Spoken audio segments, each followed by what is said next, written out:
चरण पंकजम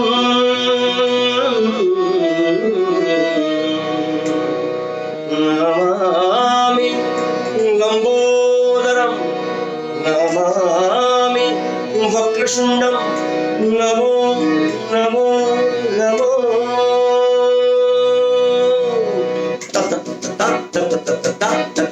नमो नमो है गजवदन गजवदन गजवदन नमो नमो है गजवदन गजवदन गजवदन नमो नमो है गजवदन विघ्न हरण गुण महासदन है वक्र देह फिर वक्र बदन है विघ्न हरण गुण महासदन है वक्र देह फिर वक्र बदन है महाकाय तू मूषक निर्भर ऐसी माया ज्ञान की निर्जर मूर्खों के भी बुद्धि विधाता भरत सुतों के सिद्धि प्रदाता नमो नमो है गजवदन गजवदन गजवदन नमो नमो है गजवदन अरे सूंड ला दे अरे तोंद ला दे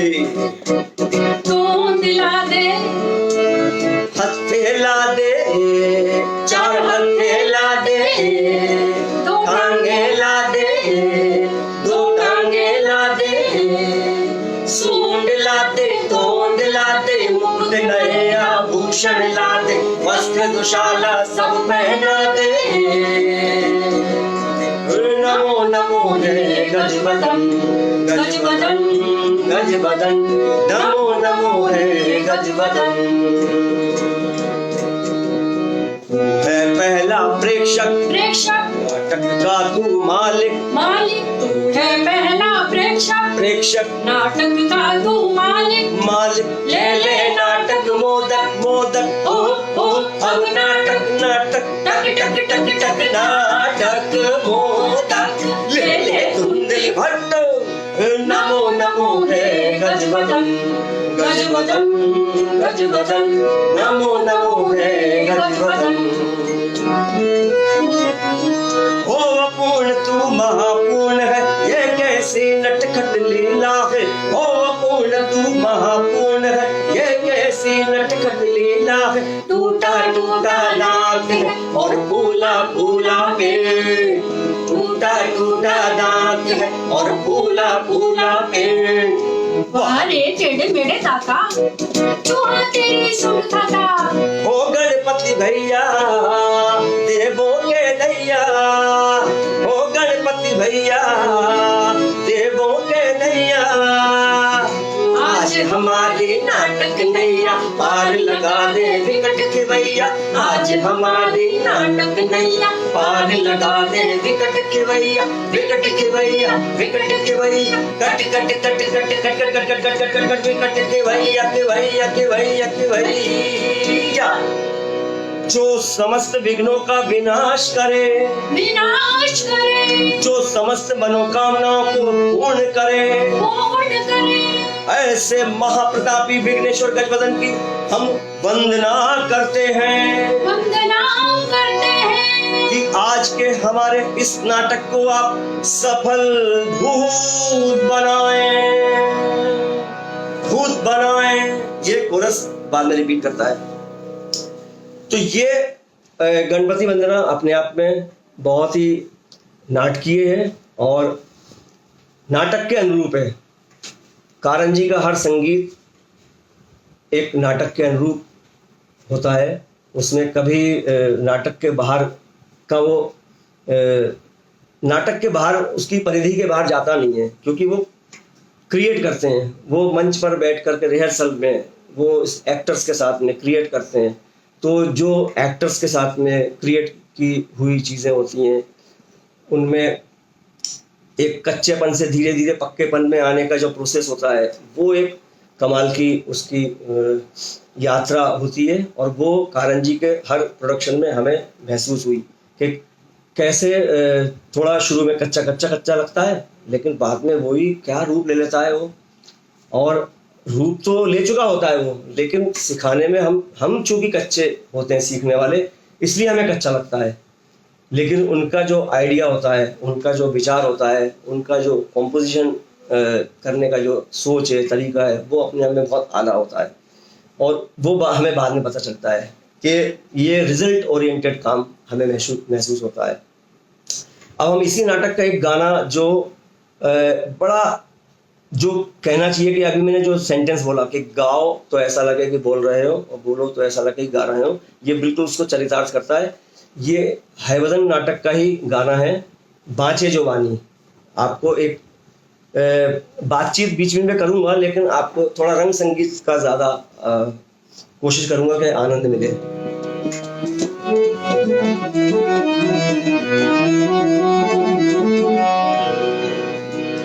ये गीत सर्वेश्वर दयाल सक्सेना जी ने लिखा, जिनके मशहूर नाटक बकरी, हवालात, वो आपको सब मालूम है।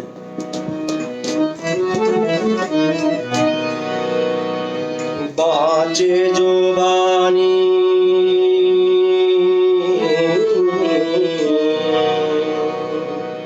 बाँचे जो बानी, बाँचे जो बानी, गाथा पुरानी, बाँचे जो बानी, गाथा पुरानी।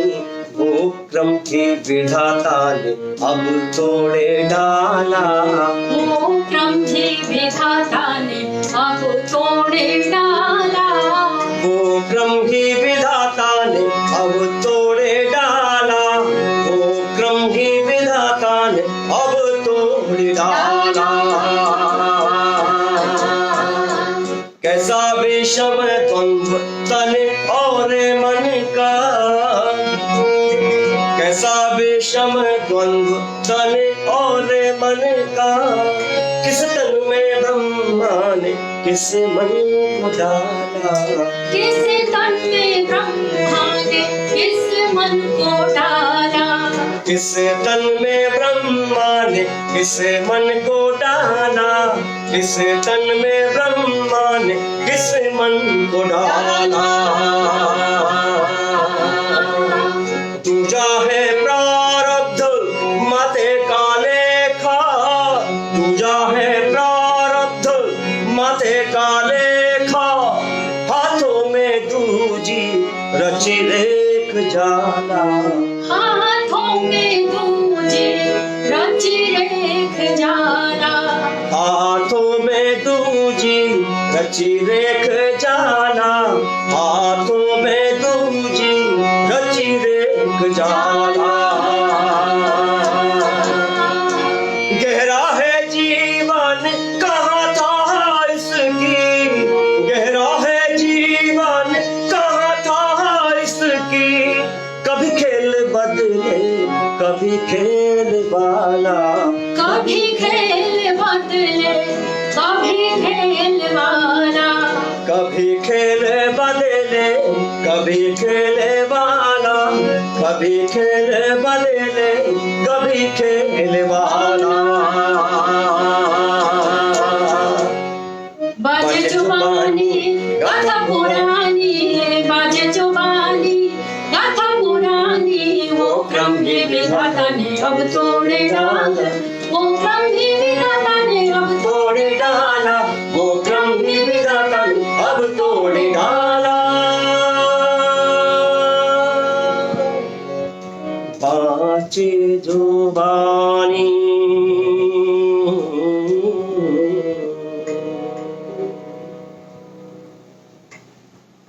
तो ये एक सिचुएशन हैवदन सब जानते हैं इस प्ले को। जब काली के मंदिर में जब जाते हैं है देवदत्त और कपिल, और जब उनका मस्तक धड़ से अलग हो चुका होता है, उसके बाद में फिर पद्मिनी पहुंचती हैं। तो पद्मिनी पहुंचने के बाद में फिर उनका एक काली के साथ में, देवी के साथ में बड़ा वार्तालाप होता है, जिसमें मैनिपुलेशन का भी पता चलता है। और काली बहुत ही कंटेम्प्ररी एक रिएक्शंस देती हैं और बाद में वो कहती हैं कि ठीक है, जो तू चाहती है वही होगा, और वहाँ पर धड़ और सिर की अदला बदली हो जाती है। और तब ये भागवत ये दर्शकों के सामने एक विचार रखते हैं कि क्या होने वाला है आगे, आखिर इस प्रश्न का उत्तर क्या है। तो ये सर्वेश्वर दयाल सक्सेना जी ने लिखा था, और कारण जी ने हयवदन नाटक में हिंदी में सर्वेश्वर दयाल सक्सेना और कुमार नारायण जी की कविताओं को लिया। तो अपने आप में ये बहुत साहित्यिक लोगों की थिएटर में अभिरुचि भी दिखाता है, और उनका एक जिम्मेदारी भी दिखाता है कि भाई प्ले के लिए हमें भी लिखना चाहिए। और कारण जी ने ये सेवा ली कई लोगों से, उन्होंने ये नाटकों के लिए। इसी कड़ी में एक गाना और है जो बहुत ही और भी ज़्यादा नैरेटिव है, जिसमें कि बातचीत का बिल्कुल एक पैटर्न है और सुरों का सहारा है सिर्फ। तो ये कारण जी के रंग संगीत की एक उनकी काबिलियत थी और उनकी विशेषता थी कि धुन तो है, लेकिन धुन के आगे एक अदायगी है कि ये गाना कैसे गाया जाना चाहिए। एक सिंगर के लिए भी बहुत ज़रूरी होता है वो, एक अगर थिएटर के बाहर का भी सिंगर है तो वो इन धुनों को कैसे गाएगा। वो अगर गलत तरीके से या सीधे तरीके से गाएगा तो उसको कारण जी बहुत मेहनत करवाते थे उसके लिए। क्योंकि आगे मैं बताऊंगा कि कई नाटकों में कारण जी ने प्रोफेशनल सिंगर्स को जब लिया तो उनको इन मुश्किलों का सामना करना पड़ा, और फिर उनको ठीक भी किया गया एक तरीके से। तो नदी जानती है केवल प्रपात का उद्दाम वेग, ये एक है, और ये इन्होंने लिखा कुमार नारायण जी ने।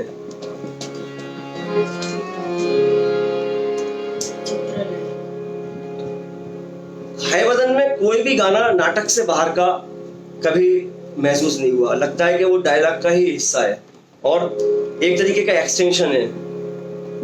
और वो किसी और के द्वारा जब कंट्रीब्यूट होता है तो लगता है कि कितना वो रच बस गया नाटक के अंदर, वो लिरिक्स भी कितने उसमें नाटक के ही शब्द कहते हैं।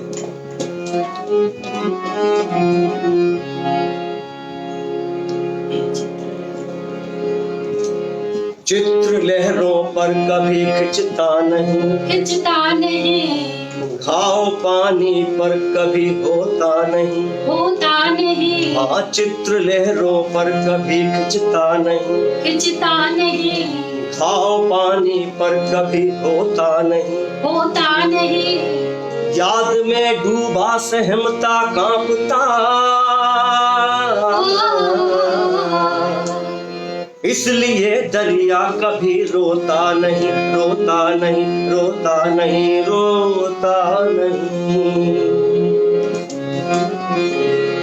नदी जानती है केवल प्रभात का उद्दाम वेग, हंसती है खिलकती है घास को गुदगुदाती है।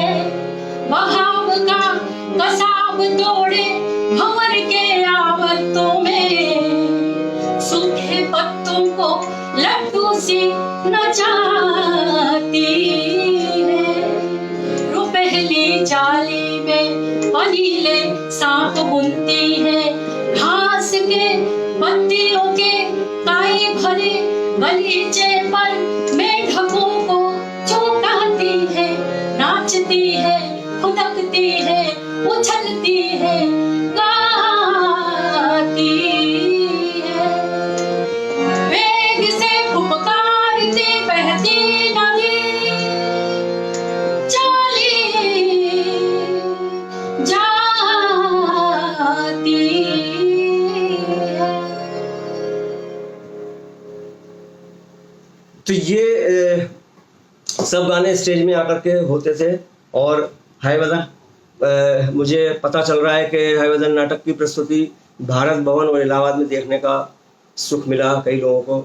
और हयवदन ने बहुत जगह पर हयवदन के शो हुए, और इसमें एक लड़कों का कोरस था जो भी 8 से 10 संख्या उनकी थी, और लड़कियों का भी कोरस 8 से 10 संख्या वाला था, और सबके हाथ में खड़ताल रहती थी। खड़ताल का उपयोग उन्होंने किया था। और कारण जी ने इन सब नाटकों के पीछे जो संगीत की या जो उनके नाटक की जो कॉन्सेप्ट था या जो पहला विचार था, वो इस नाटक के लिए तो मैं कहूँगा कि यक्षगान का काफ़ी कुछ इसमें हिस्सा था। जबकि अदायगी कैरेक्टर्स की वैसी नहीं थी, लेकिन जिस किस्म से गाना आकर के गाना, खड़ताल हाथ में लेना, और जिस तरीके से एंट्री एग्जिट्स थी, उसका एक प्रभाव था। आपको सुन के आश्चर्य होगा कि घुमंतु होने की वजह से कारण जी ने बहुत जगह का संगीत का उनके ऊपर प्रभाव था। वो जैसे सही मायने में ग्लोबल आदमी थे। उनको सिर्फ कर्नाटक का या हिंदी प्रदेशों में काम करने की वजह से हिंदी का या कुछ फिल्मों में भी म्यूजिक देने से उनको फिल्मों का कोई टैग नहीं लगा कभी उनके ऊपर। वो सब चीज़ें उन्होंने बराबर अच्छी की, और सब उन्होंने बहुत क्रिएटिव, उनके आइडियाज़ बहुत स्ट्रांग थे सब में, और सब में उनको अच्छा सम्मान मिला, मान सम्मान मिला हर काम के बाद। एक बार बातचीत में बताया था उन्होंने कि एक कोई स्ट्रीट सिंगर को उन्होंने एक गाते हुए देखा था वो, और उसके कुछ झलक उनकी हाय बदन के ही कुछ एक गाने में मिलती है। तो वो क्या था, एक आपको मैं झलक दिखाता हूँ, और उन्होंने गा के भी बताया था।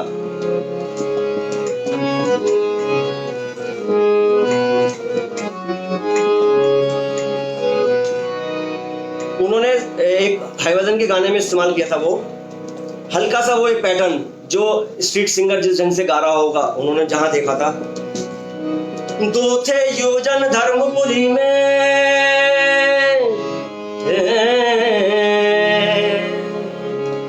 जिनकी गाथा आज सुनाए,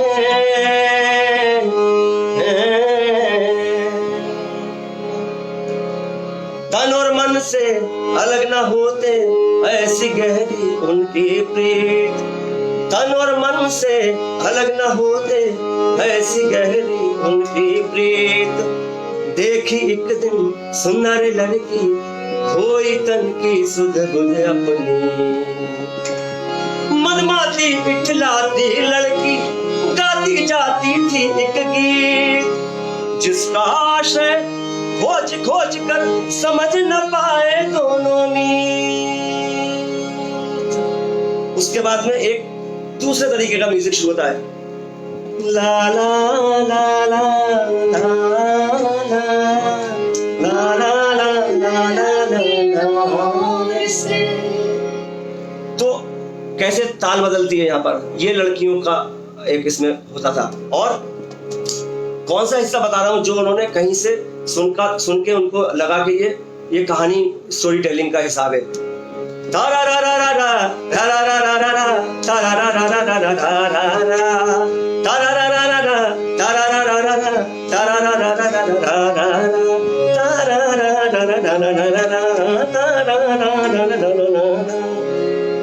तो ये कुछ तरीके का कुछ उन्होंने सुना होगा कहीं पर। तो वो कैसे उन्होंने उसको एक तरीके से हैवदन के लिए उनका वो कहानी को बढ़ाने वाला सूत्रधार को की कथा कहने वाले के लिए सुर मिले उनको। तो असली चीज होती है कि सुर हम ढूंढते हैं, हमें सुर मिल जाते हैं कहीं पर, कोई कम्युनिटी में कोई हमें म्यूजिक मिल जाता है, कभी कोई हम कहीं जाते हैं तो वहाँ पर कुछ कान में ध्वनि मिलती है। तो ये ध्वनि का स्वर का जो सामंजस्य होता है ये कहीं हमारे दिमाग में बैठ जाता है, और हम उनको एक तरीके से कैसे नाटकों में उनका उपयोग करने की कोशिश करते हैं और उसको अपने नाटक के अनुरूप बना लेते हैं। आज की तारीख में नाटक के अनुरूप संगीत बनाना थोड़ा मुश्किल आज की जनरेशन को लगता ज़रूर होगा, लेकिन मेहनत करने पर वो होगा। हम थोड़े शॉर्टकट के तौर तरीके अपनाने लगे हैं, हम सोचने लगे कि जैसा सुना था वैसे ही रख देते हैं। तो ये थोड़ी सी ये प्रैक्टिस हमारे गुरुजी ने कभी इसको नहीं स्वीकारा। उन्होंने हमेशा कहा कि नाटक के लिए म्यूज़िक तैयार कीजिए, आप कहीं से बैंक में आपके ध्वनि है और कहीं सुर अगर जमा होते हैं और वो कहीं पर आप यूज़ करते हो अपनी नाटक के अनुरूप तो वो सही है। तो ये है वदन में बहुत अच्छा एक था। इसी के साथ में जब मैं रंगमंडल में आया तो मुझे एक नाटक का संगीत कंडक्ट करने का मौका मिला जो कि थॉरली म्यूजिकल था, जिसमें डायलॉग भी म्यूजिक में बोले जा रहे हैं, गाने भी हो रहे हैं और वो तमाशा का, लावनी का बैकग्राउंड, फिर कीर्तन परंपरा का भी बैकग्राउंड, फिर ठुमरी का भी बैकग्राउंड। ये एक प्ले था घाशीराम कोतवाल, जिसको कारन जी ने जब हिंदी में को किया रेपर्टरी में, तो मुझे उसमें कई चीज़ें और सीखने को मिली है। मुझे ये सीखने को मिला कि उसमें कि कैसे एक्टर अपने डायलॉग को गाते गाते बोल सकता है। गाना एक अलग चीज़ है, लेकिन आप सीन कैसे गा करके बोलते हैं। तो उसमें एक था,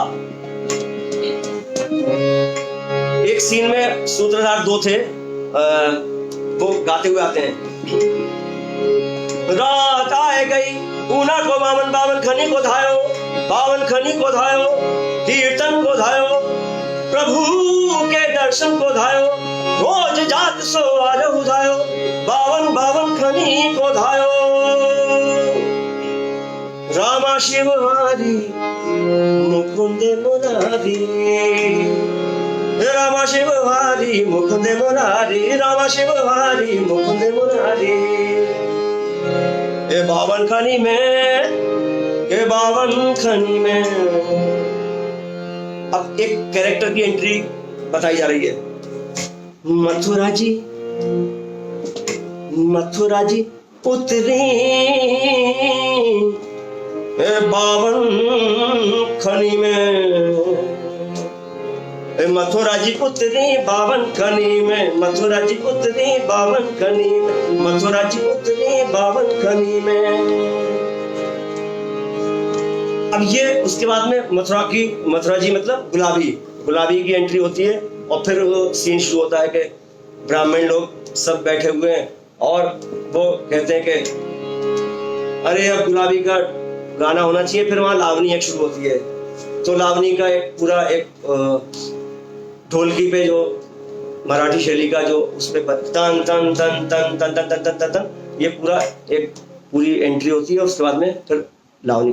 तो ये सूत्रधार, ये गाने वाले एक्टर्स, अब अगर इसको किसी को संगीत की थोड़ी समझ कम है तो ऐसे कैरेक्टर करने में उसको तकलीफ होगी। तो कारन जी ने उसके लिए हमेशा एक संगीत के अभ्यास की एक घंटे की शुरुआत उन्होंने की रंगमंडल में। पहले तो उन्होंने खुद इसकी शुरुआत की कि मैं आकर के क्लास लूँगा, लेकिन जब वो नहीं होते तो मुझे वो जिम्मेदारी दी गई कि आप रेपर्टरी में सुबह 9 से 10 या जो भी शुरुआत होगी, टाइम जो कॉल टाइम होगा आपका 8 बजे का है 9 बजे का है, तो सबसे पहले 1 घंटे म्यूज़िक क्लास होगी। और उसमें म्यूज़िक क्लास में उन्होंने बाहर के भी संगीतकारों को आमंत्रित किया। फिर ज़्यादातर जवाबदारी मेरे ऊपर आ गई उसकी कि मैं 1 घंटे की वो क्लास लेता था। सारे सीनियर जूनियर सब टाइम टू टाइम आते थे। और तो ये जो उनका संगीत के लिए जो एक जोर था, ये इसका मतलब यही था कि कभी एक एक्टर को कोई गाने वाला कैरेक्टर मिल जाए तो वो अटके ना।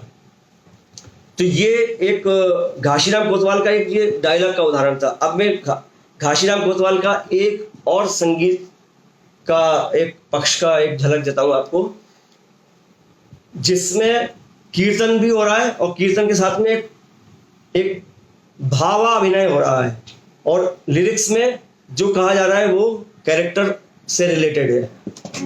और उसमें नाना फडणवीस है, गौरी है और ब्राह्मण सब बैठे हुए हैं।